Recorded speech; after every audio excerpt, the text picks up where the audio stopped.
Have you ever noticed how sometimes a word or phrase just kind of pops up online and like within weeks it feels like it's absolutely everywhere? Oh, definitely. Then maybe just a few months later, using it feels, well, maybe a bit off, a little cringe even. Yeah, the shelf life can be incredibly short. Language has always been this living, breathing thing, right? Constantly shifting and changing. But something feels, I don't know, fundamentally different today. It's like the internet hasn't just influenced language, it's put it on hyperspeed. Like it's triggering some kind of linguistic revolution right in front of us. It absolutely has. The pace of change is just, well, it's astonishing. It's really unlike anything we've seen before in history. Hello, welcome to the Learn English Lab. Today, our deep dive is into exactly this truly fascinating phenomenon. We're really zeroing in on how social media platforms, the big ones like X, Instagram, TikTok, Reddit, and all the others that fill our screens, how they are genuinely, profoundly reshaping the English language, the way we use it online and offline. Yeah, and our aim today in this deep dive is really to pull out the most significant insights, to get to the core understanding of this incredibly dynamic linguistic landscape that's unfolding all around us. You can think of this conversation as maybe your shortcut to grappling with these rapid changes. And this matters. It really matters immensely for you, the listener, especially if you're navigating that path towards advanced proficiency, reaching for that C1 level. Understanding these shifts isn't just like interesting trivia. No, not at all. It's pretty essential for real-world communication today. You need to understand the nuances of digital conversation, sure, but just as crucially, you need to know when to smoothly switch back to more traditional, maybe more formal English. Right. It's this constant dance, isn't it, between engaging authentically with the language as it lives and breathes online right now, and maintaining the appropriate habits for, say, academic work, professional settings, or even more formal social situations. It is indeed a vital balance to strike. And this deep dive, it's going to take us into some areas that might actually surprise you. We're going to look far beyond just, new words popping up. Okay. We'll explore subtle but really significant changes in grammar. We'll look closely at how emojis have kind of morphed into this powerful visual language all on their own. We'll uncover the sometimes hidden influence of algorithms on how we talk online. The algorithms. Yeah, and even think about how the very design and sometimes the limitations of these platforms shape our communication habits. There are some truly compelling examples out there and also some practical strategies that can help you keep pace and communicate with confidence in this, constantly evolving world. I agree completely.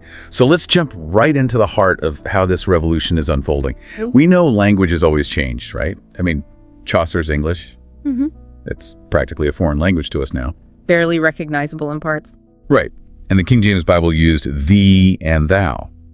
Traditional media books, newspapers, radio, TV, they all influenced vocabulary and phrasing over time, but it felt like a relatively slow process, a slow diffusion. Gradual. What is it about social media that makes this different? Why this feeling of hyperdrive? Well, the fundamental difference, I think, is real-time, global, instantaneous communication. That's the core of it. Okay. Before, a new word might emerge in a specific region, maybe a particular community, and it could take years, sometimes decades, to spread widely through published writing or broadcasting. Right. You'd have to wait for it to appear in print or on TV. Exactly. Now, though, a term can be coined in one corner of the internet, and if it resonates, if it catches on, a single viral post can blast it out to millions, sometimes billions of users across the entire planet within hours. Hours, yeah. That immediate widespread exposure just compresses linguistic evolution into an incredibly short time frame. That speed of diffusion is really something to wrap your head around. You look at words that seem totally commonplace now, but honestly weren't even on most people's radar, a decade or so ago? The insights we've looked at point to selfie as just a perfect example. It's kind of a niche term. Very niche initially. But it absolutely exploded in popularity, didn't it? Especially fueled by photo sharing platforms like Instagram. Its rise was so fast that by 2013, Oxford Dictionaries recognized its huge adoption by naming it their word of the year. Which is remarkable when you think about it. Think about that, from a relatively unknown term to the official word of the year in just a few years, pretty much thanks to social media. Yeah. And then there's hashtag. The hashtag. Originally, it was just like a functional feature on Twitter, right, a way to group conversations. It's just a technical thing. And now, yeah, it's this global linguistic marker. Used across all sorts of platforms, even in spoken language, to categorize things, emphasize ideas, organize trends. It's everywhere. And this incredibly rapid pace, it has direct implications for someone learning the language. It really does. You can't just learn a word and sort of assume its meaning or its usage will stay static for your whole learning journey. Right, you can't just tick it off the list. No way. You need to cultivate this habit of constant engagement, constant observation. A really fascinating case study is the word lit. Oh yeah, lit. In slang from, earlier decades of the 20th century, lit primarily meant intoxicated or drunk. Right, like you might hear in an old movie, he was a little lit after the party. Something like that. Precisely. But online, its semantic the meaning itself shifted dramatically. It evolved probably through urban slang and then picked up heavily by online communities to mean exciting, excellent, or amazing. Completely different feeling. Totally different. And a single tweet, maybe back in 2016, saying something like, "This party is lit," that could be seen and instantly understood by millions, reinforcing that modern meaning in a way traditional media just couldn't match in speed or reach. So for a learner, encountering, say, that concert was lit, and understanding it requires tracking these shifts. If you misinterpreted it based on its older meaning, well, it would lead to a very funny but complete misunderstanding. Yeah, that would definitely be an awkward moment. You'd be thinking something very different about the concert. Absolutely. It just underscores the need to stay updated on current usage, And as you said, this isn't just confined to one culture or region, is it? Because social media connects us all globally. So how does this intense global connectivity fuel what you might call linguistic fusion? Well, when you have people from all these diverse linguistic backgrounds interacting daily, in these shared online spaces especially, where English often ends up being a common language, a lingua franca, Right. There's just this natural blending that occurs.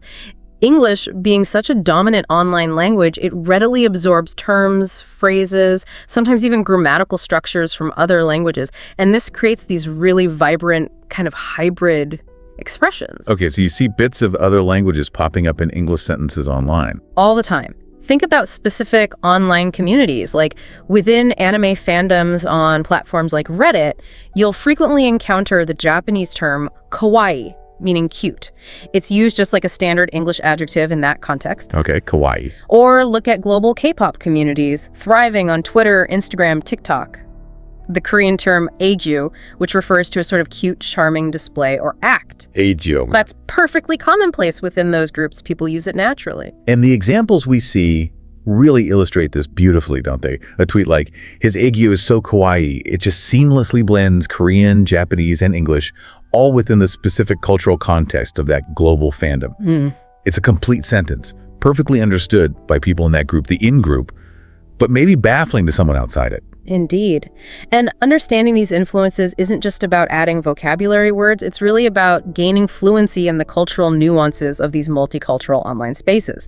It adds incredible richness and depth to communication when you get it. But using these borrowed terms, it isn't always straightforward, is it? Like just dropping aegyo into a conversation completely outside a K-pop context that might not land correctly. Or, worse, could be perceived as awkward or maybe even inappropriate. That's a really crucial point about cultural sensitivity. These terms aren't simply interchangeable English synonyms. They carry their original cultural weight, their history, the specific context of use within their communities of origin. Right, they have baggage in a way. Good baggage, maybe, but history. Exactly. Misusing a term like aegyo, or really any term borrowed from another language or culture, particularly from marginalized communities, without understanding its background, it could lead to confusion, feeling out of place, or even causing unintentional offense if it's used inappropriately or disrespectfully. So for someone learning English, it really highlights the importance of doing a little bit of homework.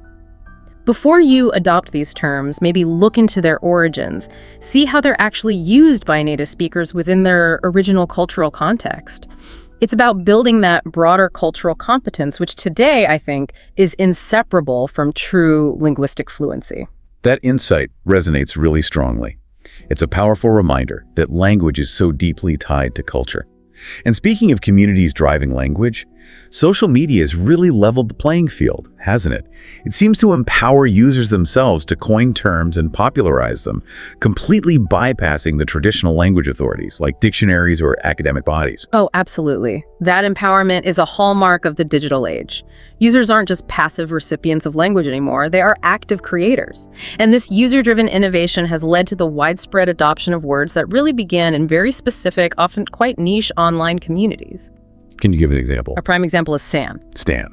It originated from that powerful Eminem song from 2000, Stan, which was about an obsessive fan. Very intense song. Very. And then the term was picked up and popularized by various music and pop culture fandoms, especially on platforms like Twitter.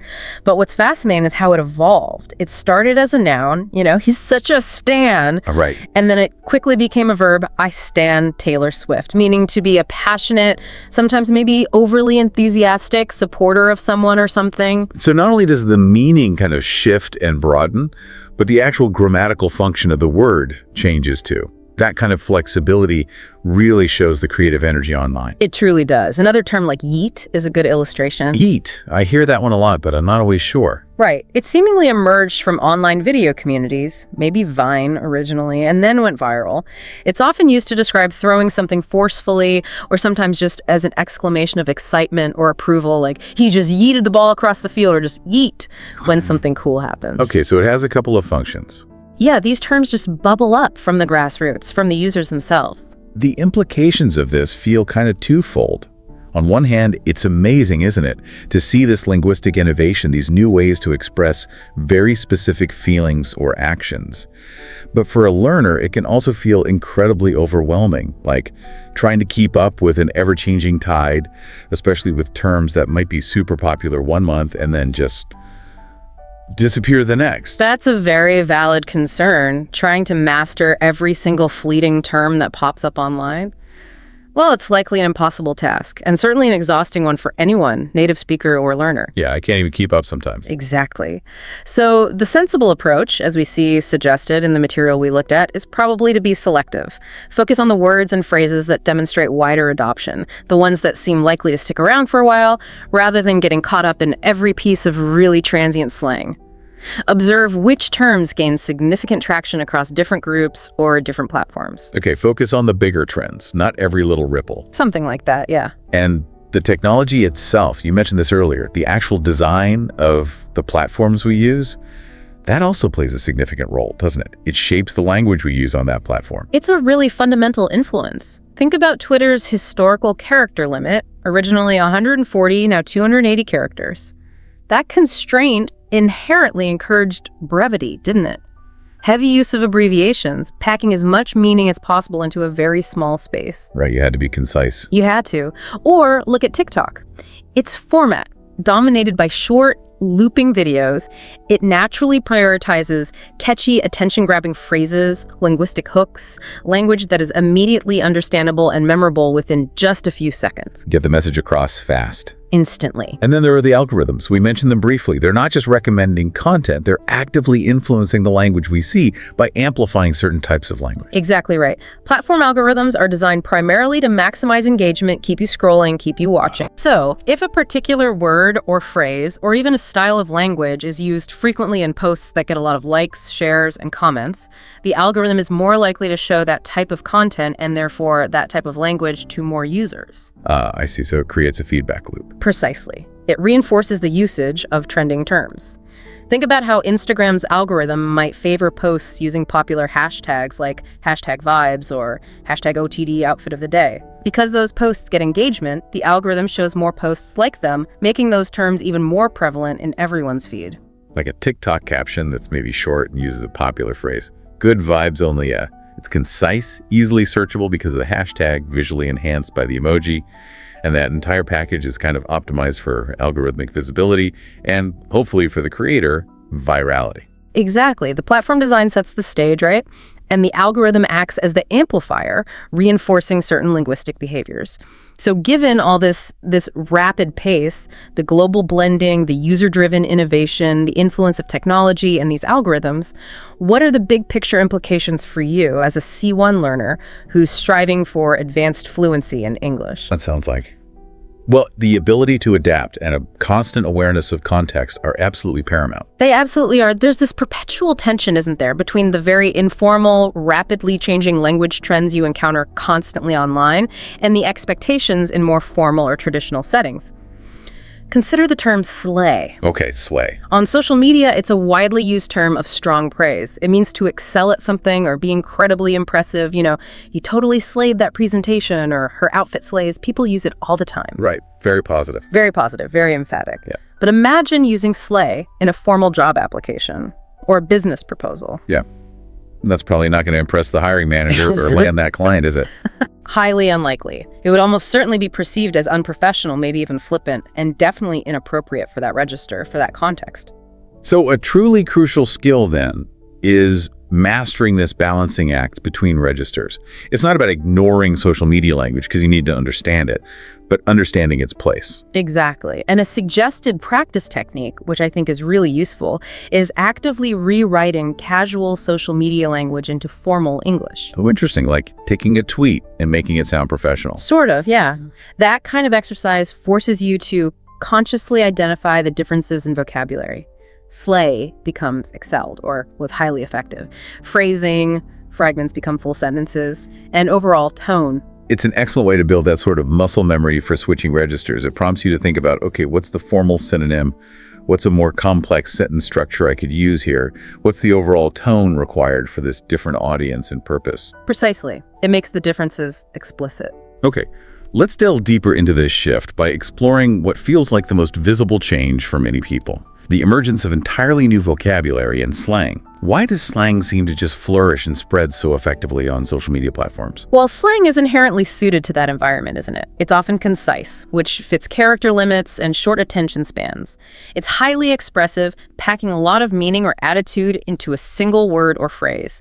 And it's deeply rooted in specific communities or shared experiences. Right.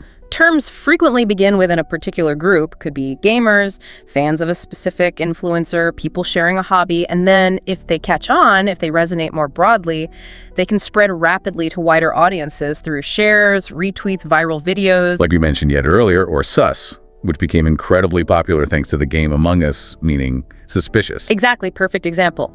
Or tea, which online generally means gossip, as in spill the tea. Those examples clearly show their community origins before they went mainstream. They do. And we see so many other examples that have become quite widespread now. What about GOAT? GOAT, yeah. As in GOAT, an acronym meaning greatest of all time. You see it constantly in sports discussions or talking about celebrities, musicians, like LeBron James is the GOAT.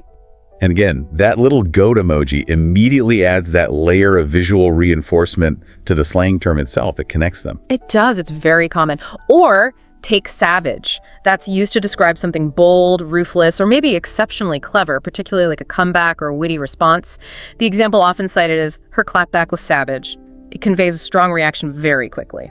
It's punchy. Very punchy. Then you have these more nuanced pairs like low-key versus high-key. Low-key implies something subtle, maybe understated, or even a bit secret, like, I low-key love this song. It's a kind of quiet admission. Okay, not shouting it from the rooftops. Exactly. Whereas high-key is the opposite. It means overtly, definitely, intensely, as in, I high-key need coffee right now. Or, I'm high-key excited about this. It emphasizes the feeling. These aren't just single words. They often function as adverbs or qualifiers that add these specific layers of meaning and intensity to a statement. Where does a lot of this slang actually originate, though? Beyond just the immediate platform communities, are there deeper roots? Oh, frequently. It often has deep cultural and regional roots, and a particularly significant influence on a vast amount of online slang that has now become mainstream is African American Vernacular English, or AAVE. Right, AAVE. It's really crucial for learners to understand this influence. Many terms that are now common currency online first originated and were used primarily within African American communities for generations. So a term like woke, for instance, that feels like a major example. Woke is a primary example, yes. It was originally an AAVE term, meaning being politically aware, particularly historically, in the context of racial and social injustice. It gained much wider prominence and was popularized on platforms like Twitter, especially during social justice movements like Black Lives Matter. I've certainly seen woke used in countless ways since then, though, some that seem very far removed from its original serious meaning. And that's the case study right there, isn't it? It's rapid spread and, frankly, overuse in many mainstream contexts, often by people outside the community of origin who may not fully grasp its history. It has led to a significant dilution and sometimes distortion of its original specific meaning. You now see it used ironically or satirically, like the example that sometimes comes up, stay woke about recycling, which is clearly, trivializing its intended political and social justice context. Right, stripping it of its power. Exactly. And this pattern underscores that critical need for cultural sensitivity we talked about earlier. Using AAVE terms, or really any slang derived from marginalized communities, without understanding their history, their context, and the potential for appropriation when used carelessly. It can be problematic. It's really important for learners to try and research the background of these terms and, if possible, engage with authentic content from the communities where they originated to understand their true weight and proper use. It definitely requires a deeper understanding than just looking up a quick definition in, say, Urban Dictionary. Right. It's about linguistic history and cultural respect. Precisely. And just as we saw with phrases influenced by platform design, different platforms often develop their own specific slang terms related to their unique features or culture. Right, like TikTok users frequently referring to their FYP, their For You page. That's very platform specific. Exactly. Or on Reddit, TL hey, TLDR, meaning too long, didn't read, is almost standard practice at the end of a lengthy post to provide a quick, concise summary for people scrolling. A helpful convention, actually. It is. And Twitter has ratio, or being ratioed. That refers to when the replies to a tweet significantly outnumber the likes or retweets, which typically indicates that the tweet has been poorly received or is facing widespread disagreement or criticism. Ah, okay. So it's a sign of controversy or unpopularity. Generally, yes. These terms are intrinsically linked to the unique cultures and functionalities of each platform. So navigating social media language effectively really means knowing the lingo specific to where you are online at that moment. Ending a long Reddit post with TLDR, social media is changing fast. That makes perfect sense within that community context. It absolutely fits the platform's culture and expectations. And mastering this diverse and rapidly changing landscape of slang, well, it presents particular challenges for a C1 learner. The transience is a big one. Things going out of style fast. Incredibly fast. Terms can become dated almost overnight. Think of on fleek. Remember that one? Oh yeah, eyebrows on fleek was everywhere for a minute. Exactly. It meant flawless or perfect just a few years ago, huge trend. But now, using it can make you sound quite outdated, maybe even a bit funny. Yeah, you don't hear that much anymore, and when you do, it definitely stands out. And slang is also highly context dependent. Using a term like sus outside of a gaming context, unless that specific usage has really spread widely into general use, might just confuse people. They might not get the suspicious meaning. Right. Misusing slang, getting the context wrong, or using an outdated term can easily lead to awkwardness, miscommunication, or maybe just not being taken seriously in that online space. Given this tricky, constantly evolving world of slang, what are some practical ways for a learner, someone aiming for that C1 level, to navigate it successfully? The guidance suggests a few key strategies. One is to actively follow diverse influencers and content creators on different platforms.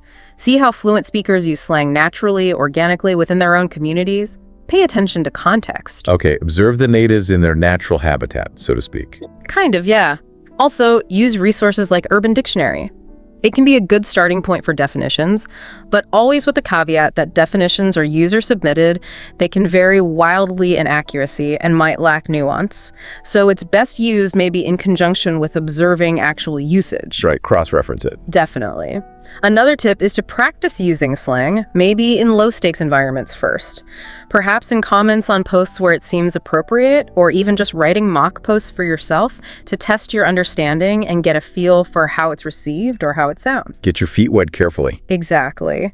And keeping a personal slang glossary is a really helpful tool. Note down the term, its meaning, where you typically see it used, which platform, which community, and maybe jot down an example sentence. It helps solidify it. Okay, so we've explored new words and the very fluid world of slang. But social media also absolutely loves efficiency, doesn't it? And that brings us to the widespread use of shortcuts. Let's move on to the rise of abbreviations and acronyms. They are just ubiquitous online. They are indeed, everywhere you look. And the reasons for their popularity are pretty straightforward and practical. Primarily overcoming those character limits we talked about on certain platforms, like Twitter historically, and also just the need for speed in rapid back and forth digital conversations like texting or instant messaging. Makes sense. Like the really common ones we encounter everywhere. Yeah. TBH for, to be honest, IDK for, I don't know, all for laughing out loud. They save space, they save time, and they often add a layer of tone or reaction with minimal typing effort. And there's a huge lexicon of these that have become very common. SMH for shaking my head, usually conveying exasperation or disbelief. FOMO, fear of missing out, a very 21st century anxiety captured in an acronym. So true. BRB for be right back. These have become fairly universal across the digital landscape. Most internet users would recognize them. Are there abbreviations or acronyms that are more specific to certain platforms, much like we saw with slang? Definitely. RT for retweet and DM for direct message.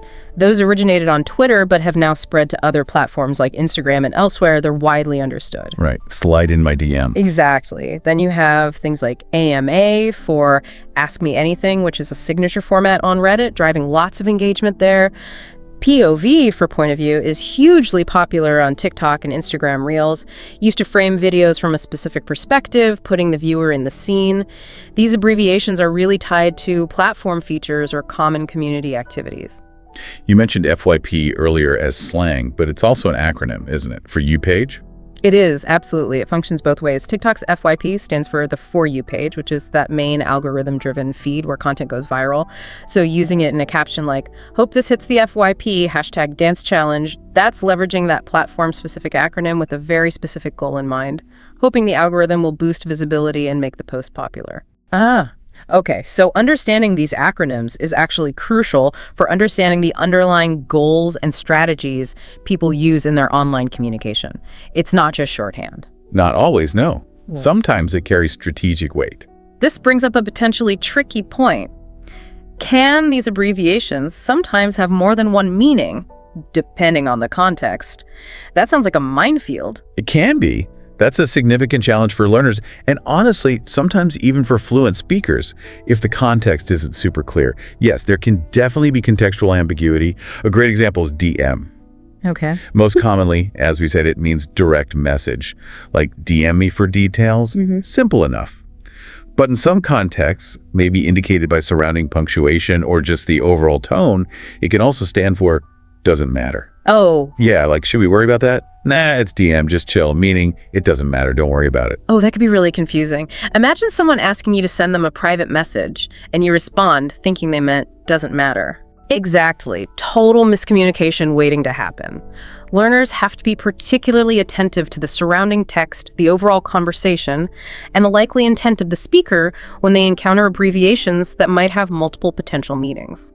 Context is king. And what's the primary pitfall for learners when it comes to using these abbreviations themselves, beyond misinterpretation? I think the main danger, and we keep coming back to this, is inadvertently transferring these online habits into formal settings where they don't belong. Right. While abbreviations are efficient and totally natural in casual online chat or texting with friends, using something like lol or edic or SMH in a professional email, an academic paper, or a job application, it will almost certainly be perceived as unprofessional. It can really undermine your credibility. It constantly circles back to that crucial skill of balancing registers, knowing your audience, knowing your context.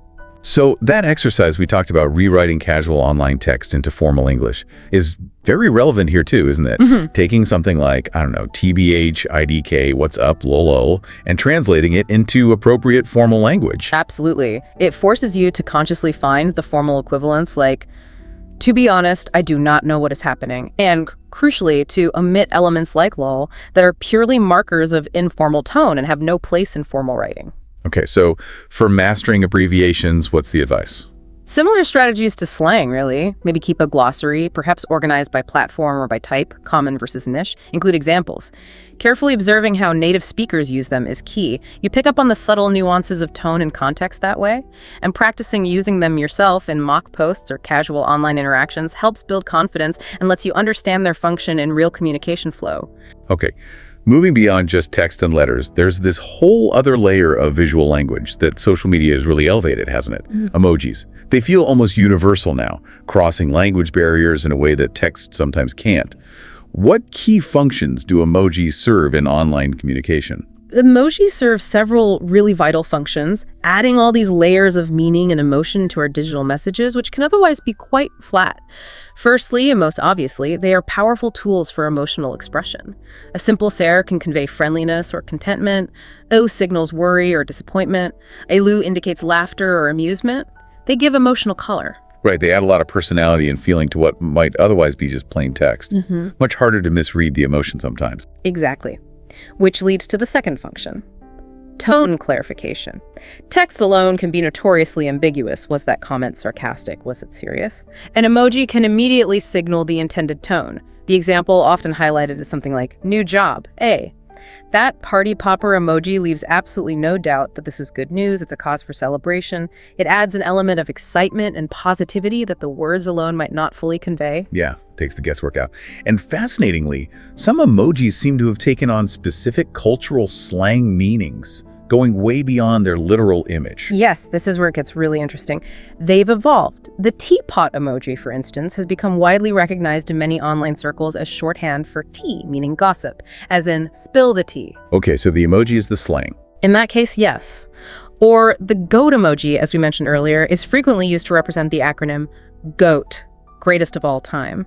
So you might just see a post saying she's the whole. They function as these visual symbols that stand in for specific online slang terms or concepts, and understanding them requires that cultural knowledge to interpret correctly. You need to be in the know. And it feels like even the meanings or the common usage of well-established emojis can shift over time too. Their usage evolves, doesn't it? That's a key point, absolutely. The tears of joy emoji. I mean, maybe it was initially intended for actual tears of overwhelming emotion, maybe even sadness. But its dominant usage online now for years has been for intense laughter or exaggerated humor, like, this video is so cute, who? It signals that something is hilariously funny or endearing to the point of laughter. Right, it's almost never used for sadness now. Almost never. Or think about the sassy person emoji, often depicted as ochar. It's frequently used to imply sass, confidence, maybe a playful, slightly defined attitude, or like you're making an obvious point. You might see, nailed it, ochar. These evolving and sometimes unexpected meanings mean that learners can't just rely on the literal picture or the official Unicode description. You really need to observe and track how emojis are actually used in context by fluent speakers online. Analyzing posts and noting the role an emoji plays in the overall message is crucial. Are there platform-specific emoji trends as well? Does TikTok use emojis differently than, say, LinkedIn? Hopefully. Hopefully. Yes, there can be subtle differences. TikTok, for instance, has integrated animated emojis, which adds another layer of visual dynamics and expression. Twitter users, as we noted, often incorporate emojis directly into hashtags for emphasis or categorization, like hashtag World Emoji Day off. Learners should just be aware that emoji norms and popular usages can vary slightly depending on the platform and the specific community they are interacting with. Comparing how emojis are used on a very visual platform like Instagram versus maybe a more text-heavy forum like Reddit can illustrate some of these differences in style and frequency. What are the primary challenges that emojis present for someone learning the language then, aside from keeping up with shifting meanings? I think the biggest hurdles are ambiguity and appropriateness. An emoji's meaning can still be highly subjective or open to interpretation, depending on the sender, the receiver, the relationship, the preceding text. The same emoji could mean different things to different people or in different contexts. That these could be genuine laughter or sarcastic laughter, potentially. And just like slang and abbreviations, inappropriate overuse, especially in formal contexts, is a significant pitfall. While a well-placed emoji can certainly add warmth or clarify tone in casual digital communication with colleagues or friends, a string of emojis in a professional email, a cover letter, or a formal report is generally considered unprofessional and can really detract from your message. It requires careful judgment regarding your audience and the specific setting. So practical advice for using emojis effectively. How can learners navigate this? Again, observation is key. Study how native or fluent speakers use emojis in various contexts to understand the nuances and the unspoken rules. Use them sparingly and thoughtfully, especially in anything resembling formal writing. Maybe default to not using them in formal contexts unless you see others doing it. And perhaps creating a personal emoji dictionary, noting different emojis, their common meanings, maybe examples of how they're used on various platforms can be helpful for keeping track of those evolving and contextual meanings. All these elements, The rapid emergence of slang, the ubiquity of abbreviations, the rise of visual language through emojis, they all seem to contribute to a much larger overarching trend we've touched upon. The pervasive informalization of communication online. It really feels like the default mode on social media is just getting more and more casual. How exactly is social media driving this widespread informalization? Well, social media platforms, by their very nature, designed for quick, frequent, often peer-to-peer interactions, they naturally foster a highly informal tone as the kind of default mode of communication for many, many users. The characteristics of this informalization are pretty apparent when you look for them. Like what specifically? Frequent use of contractions, often non-standard ones like gonna, wanna, gotta, widespread use of sentence fragments or incomplete sentences, particularly for reactions or short updates, things like so excited, can't wait, OMG, and the common use of hyperbole or exaggeration for effect, literally dying. I'm obsessed with this, best thing ever. Like the example, this song is fire, I'm obsessed too. That single short sentence is packed with informal slang, fire, hyperbole, obsessed, and an emoji to amplify the feeling. Exactly. It's a very efficient and common way to convey strong positive emotion within that informal online context. But the significant risk for a learner is that these deeply ingrained informal habits, picked up from constant online interaction, can inadvertently spill over, can transfer into situations where a more formal register is expected or required. Yeah, the impact on formal settings seems like a major concern. Using heavily informal language, all those contractions, the slang, abbreviations like lol, maybe excessive use of like as a filler, or sentence fragments in a professional email, an academic essay, a cover letter, or even during a job interview. It can seriously undermine how you are perceived. Absolutely. It might signal a lack of professionalism, maybe a lack of attention to detail, or even an inability to adapt your language appropriately to the context.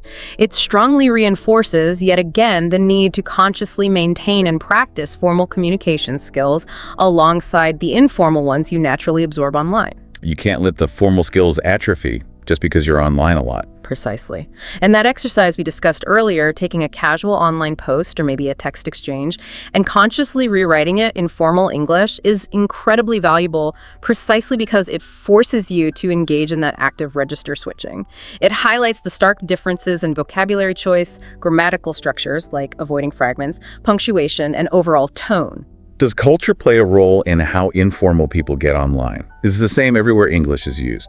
That's a good question. Yes, cultural influences are definitely present. While social media communication in, say, American English often leans very heavily towards the casual, the level of informality and the specific ways it manifests can vary considerably in other English-speaking regions or even within specific cultural online communities using English. Comparing posts from different countries or different cultural groups using English online can reveal these subtle variations in informal tone, acceptable slang, and general style. So it's not one size fits all, even within informal online English. Not entirely, no. There are nuances. How can learners effectively navigate this incredibly informal landscape without allowing their formal skills to deteriorate? What can they actively do? Beyond that rewriting exercise, other practical tips include consciously practicing switching registers in various contexts. Maybe try summarizing a complex news article, first in a formal paragraph suitable for a report, and then as a series of casual tweets. Okay, same content, different style. Exactly. Analyzing how fluent speakers, particularly those who use social media professionally, like journalists, academics, business leaders, adapt to their tone is also really insightful. Observe how an influencer might use very casual language in their personal Instagram stories, but adopt a much more formal, polished tone for sponsored content or official announcements on their main feed or LinkedIn. So watch the code switching of others. Yes, and actively practicing writing in both registers, perhaps getting feedback from a tutor, a teacher, or a language exchange partner, can help solidify those distinctions in your own usage and build your confidence in switching appropriately. This informal global space also provides fertile ground for languages and cultures to intertwine, leading to phenomena like code switching and the emergence of memes as a kind of cultural currency. Social media's global nature means we constantly see elements of different languages mixing together. Tell us more about code switching online. Yeah, code switching, which is basically the practice of alternating between two or more languages or dialects or registers within a single conversation, sometimes even within a single sentence, it's highly prevalent online. And that's largely due to the diverse, multilingual nature of many digital communities. Right, people bring their whole linguistic background online. Exactly. And we see this in various forms. Bilingual individuals might fluidly mix words or phrases from their different languages. You might see a comment like, I had coffee and now I'm so feliz, mixing English and Spanish quite naturally. Or within those specific cultural fandoms we mentioned, like K-pop stans, you might see exchanges that blend English with Korean phrases pretty seamlessly, like, the performance was amazing. Saranhai BTS. Precisely, and it can also involve incorporating terms or grammatical structures from specific dialects into broader English conversation online. Like we talked about AAVE. Someone might weave AAVE terms or phrasing into their posts, like finna chill tonight, using the AAVE future marker finna. Okay, what are the benefits of this code switching? Why do people do it? Well, the benefits are numerous. It can enrich vocabulary, obviously. It allows for very precise expression, especially when one language or dialect has a term that perfectly captures a nuance that the other doesn't quite have. And importantly, it serves as a powerful marker of identity and solidarity within a specific cultural or linguistic group. It helps build cultural fluency and a sense of belonging within that community. Are there potential challenges or pitfalls with code switching for a learner trying to adopt it? Yes, definitely. The main challenge really lies in using terms from another language or dialect incorrectly or inappropriately. If it's not done respectfully with a genuine understanding of the history, the context, and the cultural weight of the borrowed terms, it can easily be perceived as awkward, perhaps as tokenism, maybe appropriative, or simply out of place. So it's not just about sprinkling in foreign words. Not at all. The emphasis again comes back to research and respect. Understanding where the terms come from, how they're used naturally within their original context, and using them appropriately and respectfully within the community where they belong. Shifting gears slightly, but still related to culture. Let's talk about a cornerstone of online culture that often feels like a significant test of both linguistic and cultural understanding. Memes. Memes, yes. They are truly fascinating linguistic and cultural artifacts of the internet age, aren't they? They really are. Sometimes baffling, sometimes hilarious. Exactly. They are essentially these shared cultural references, these inside jokes, often combining images, text, sometimes video clips, and humor. But they require a significant amount of shared cultural knowledge to fully grasp. And for learners, they pose a really unique challenge because their meaning is almost never literal. It's layered with cultural context, irony, references to previous memes or events, and this assumed shared understanding. Could you give some examples? Like, how would you explain a classic one? Okay, well, consider the distracted boyfriend meme. You know the one. The stock photo of a guy walking with his girlfriend but looking admiringly back at another person walking by. Yeah, I know that one. His girlfriend looks really annoyed. Right. That image has become a template representing themes of temptation, shifting priorities, being easily distracted by something new or shiny, abandoning something old for something new. So a common caption structure might be labeling the guy me, the girlfriend, my current responsibility, like work, and the person walking by something tempting, like Netflix. The image instantly conveys that relatable feeling of being pulled away from what you should be doing. Right. If you know the meme format, that caption makes perfect sense immediately. You get the whole scenario. And what about the "is this a pigeon" meme? Ah, that one. It's based on a scene from an old anime series where a character, an android who's learning about the world, points at a butterfly and naively asks, "Is this a pigeon?" Okay. So the meme is used to represent naive confusion, misunderstanding something really obvious, or applying a concept completely incorrectly. Someone points at a clear example of, say, X, and captions it, "Is this Y?" where Y is clearly the wrong category or identification. It highlights ignorance or a funny misinterpretation. Why are memes particularly difficult for someone who's still learning the language and the culture? What makes them so tough? Because their understanding is almost entirely dependent on that shared cultural context, not just the vocabulary or the grammar in the text. You often need to understand the original source of the image or video, maybe how the meme format has been repurposed and reinterpreted over time by different online communities, and the common scenarios or concepts it's typically applied to. Simply knowing the dictionary definition of the words in the caption often isn't nearly enough. Right. And misusing a meme, using the wrong format for the situation, or missing the underlying ironic tone, it instantly reveals a lack of that crucial cultural understanding.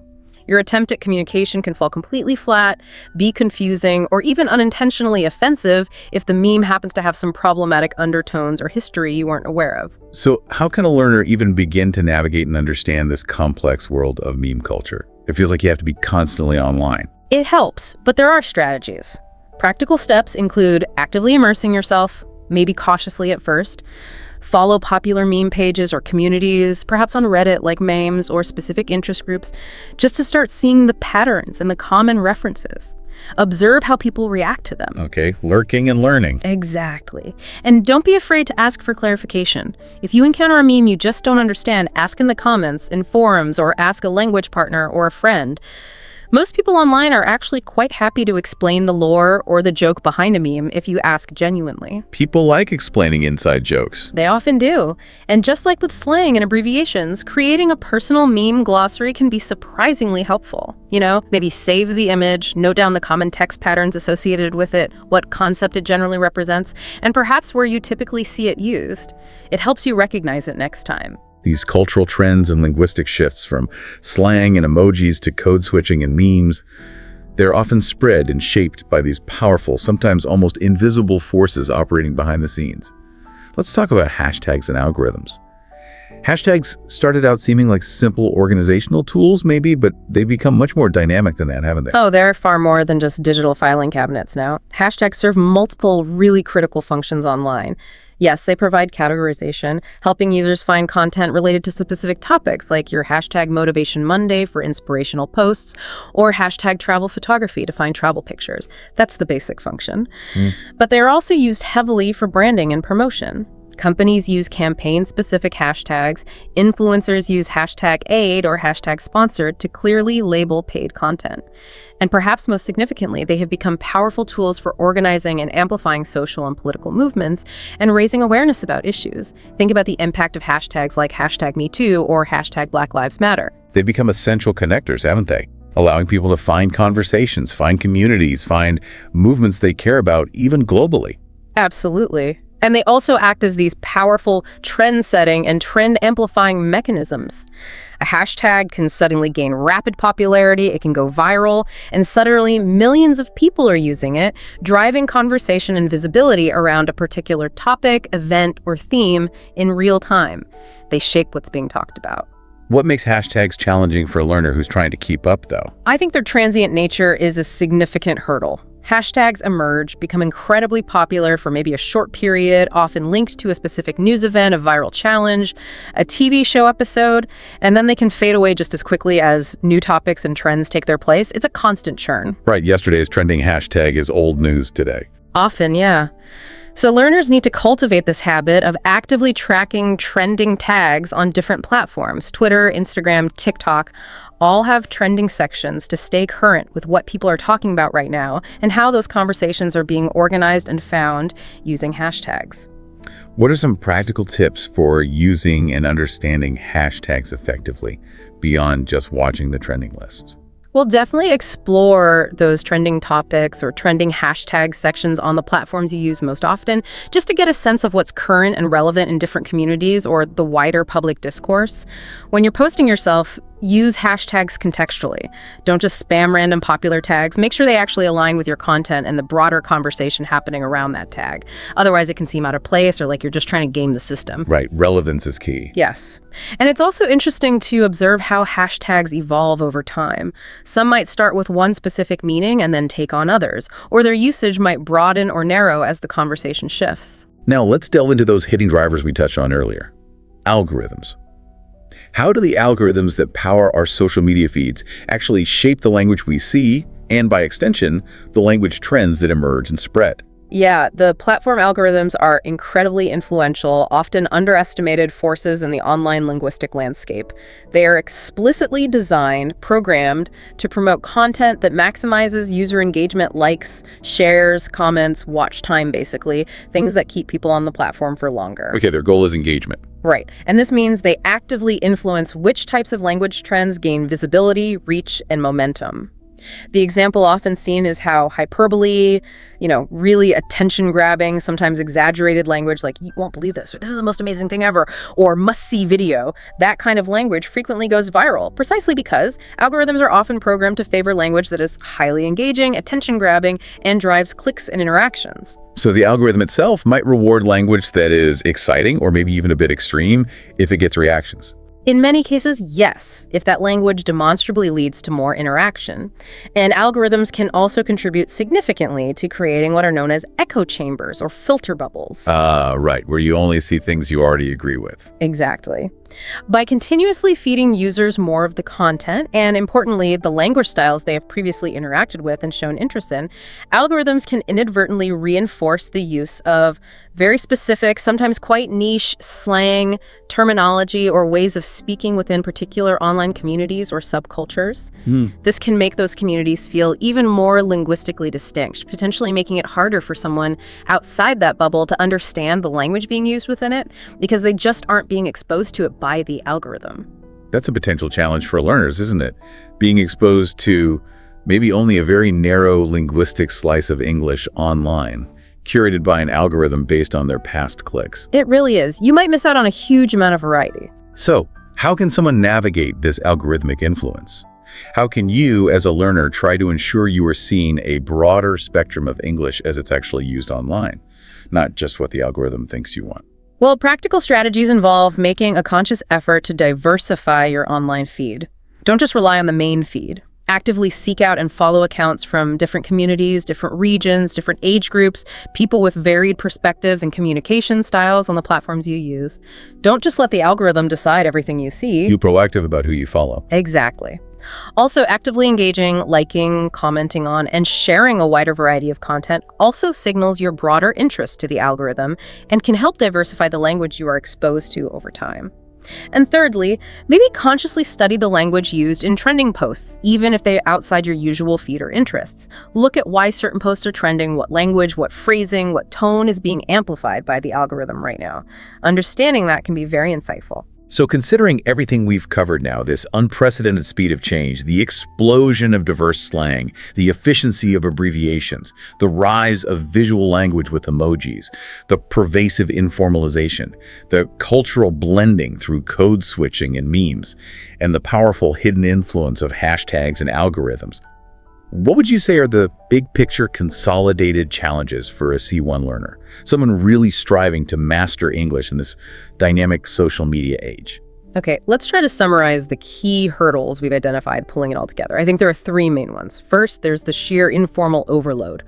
The constant, relentless exposure to very casual language online risks impacting a learner's ability to competently and correctly use formal English when it's needed. It can potentially blur those crucial lines between registers if you're not careful. Right, the casual becomes the default for everything. It can, yeah. Second, there's the challenge of grasping the incredibly complex cultural nuances embedded within so much online language, understanding not just what a word or meme means literally, but where it comes from, who uses it, the history behind it, and the cultural weight it carries, like with AAVE-derived terms, or specific meme references, or culturally specific emojis. That takes more than just vocabulary drills. Much deeper than definitions. Much deeper. And finally, there's the relentless, almost dizzying rapid change. The constant emergence of new terms, the shifting meanings of existing words and emojis, the transient nature of trends and hashtags. It can make just keeping up feel incredibly difficult, maybe even overwhelming at times. It demands constant vigilance. It really sounds like trying to hit a target that's not only constantly moving, but also changing shape while it moves. But okay, alongside these significant challenges, the insights we've drawn from also highlight clear, actionable strategies for success. Right? It's not impossible. Oh, absolutely not impossible. It's definitely not just a landscape of obstacles. It's also one of huge opportunities for learning and authentic communication if approached strategically. The practical strategies for effective learning are essential here. We've touched on many, but let's list them. First, actively engage. Don't just be a passive consumer, a lurker. Join online groups or communities related to your interests, hobbies, professional field, whatever. Participate in discussions. Try using the language in context. Get involved. Second, utilize language learning tools. Apps designed for vocabulary building, like Quizlet or Anki, can be invaluable for creating and reviewing flashcards of new slang, abbreviations, emoji meanings, or even meme formats that you encounter. Make it systematic. Oh. Third, analyze native speaker posts. Dedicate some time to consciously studying how fluent speakers actually use online language in the wild. Pay attention to their choice of words, their slang, abbreviations, emoji use, sentence structure, overall tone. Notice how it varies in different contexts. Learn by observing the experts. Kind of, yeah. Fourth, consciously switch contexts. We've mentioned this a few times, but regularly practice moving between informal and formal registers. That rewriting exercise, summarizing things differently for different audiences, actively work that muscle. And fundamentally, maybe most importantly, stay curious. Make it a habit to research any term, meme, hashtag, or usage you don't understand. Don't just scroll past, look up potential meanings, try to trace origins if possible, observe how others are using it, cultivate that linguistic curiosity. These feel like really concrete steps that someone can integrate into their learning routine, maybe build them into a personalized learning plan. It definitely requires a different kind of proactive study than maybe traditional textbook methods focus on. It truly does. Mastering English today, especially at an advanced level, really means engaging with it as it lives and breathes in the digital world, not just as it exists between the covers of a grammar book. Looking ahead then, given how incredibly fast things are moving, what might the future of language on social media look like? Can we even guess?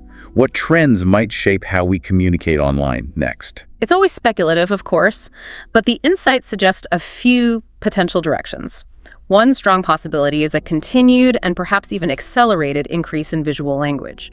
We may see even more sophisticated ways of using emojis, GIFs, short video clips, stickers, augmented reality filters, and other visual elements to convey complex meanings, emotions, and nuances that traditionally required lengthy text explanations. So communication might become even less reliant on traditional written words in some contexts. More show, less tell. Potentially, for certain types of interaction, yes. Quick emotional reactions expressing identity visually that could increase.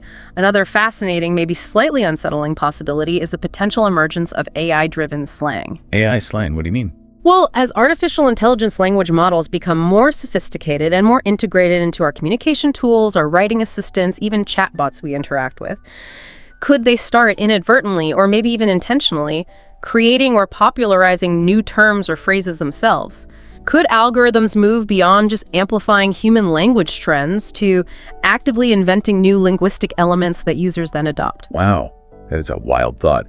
The algorithm doesn't just show you the trending phrase. Yeah. The algorithm invents the trending phrase that then goes viral. It's a distinct theoretical possibility, given the increasing power of AI and the influence algorithms already have on shaping trends. It's something to watch. And third, we can likely expect continued global linguistic fusion, probably even more hybrid vocabulary, maybe more blended grammatical structures emerging as people from different language backgrounds collaborate, create, and communicate in shared online spaces. The melting pot will keep bubbling.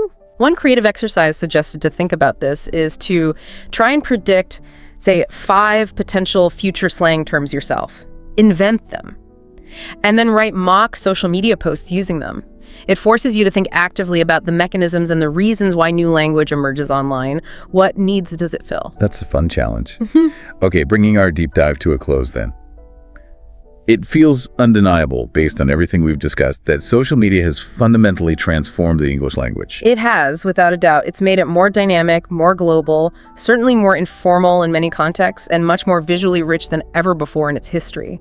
For advanced learners, like those aiming for C1, navigating this landscape presents clear challenges, complexity, cultural nuance, that rapid pace of change. But it also offers these incredible opportunities for richer, more authentic, and more connected communication if it's approached thoughtfully and strategically. Yeah. The core takeaway throughout this conversation, the thread that seems to run through all these points, is that success in mastering English in this era really requires adaptability, a keen sense of cultural awareness, and that commitment to strategic active practice.